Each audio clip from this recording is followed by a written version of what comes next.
ನನ್ನ ಹೆಸರು ಸುನಂದ ಅಂತೇಳಿ. ಈಗ ತೀರೋಗಿರೋ ವ್ಯಕ್ತಿ ನನ್ನ ತಮ್ಮ ರವಿ. ಅವನು ಸೋಮವಾರದಿಂದ ಕಾಣಿಸ್ತಿರ್ಲಿಲ್ಲ.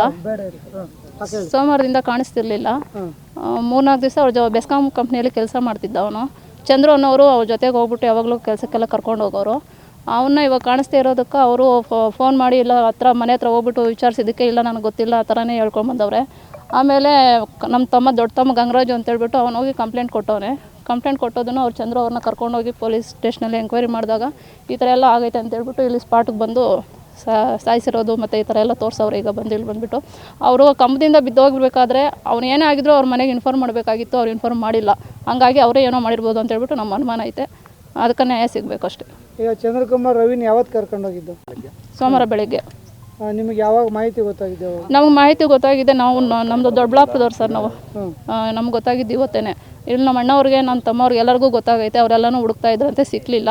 ಹಂಗಾಗಿ ಕಂಪ್ಲೇಂಟ್ ಕೊಟ್ಟ ಮೇಲೇ ಗೊತ್ತಾಗಿರೋದು ಈ ಥರ ಆಗೈತೆ ವಿಷಯ ಅಂತೇಳ್ಬಿಟ್ಟು. ಕೆಲಸ ಮಾಡಬೇಕಾದ್ರೆ ಕಂಬದಿಂದ ಬಿದ್ದೋಗಿದ್ದಾನೆ ಅಂತ ಹೇಳ್ತಾವ್ರೆ. ರವಿ ಬೆಸ್ಕಾಮಲ್ಲಿ ಕೆಲಸ ಮಾಡ್ತಿದ್ದ. ಆ ಚಂದ್ರು ಅನ್ನೋರ ಜೊತೆನೇ ಕರ್ಕೊಂಡೋಗಿ ಕೆಲಸ ಮಾಡ್ತಿದ್ದು. ಅನ್ಅಫಿಷಿಯಲ್ ಕೆಲಸ ಮಾಡ್ತಾರೆ. ಅನ್ಅಫಿಷಿಯಲ್ ಇದು. ಅಂದರೆ ಅವರು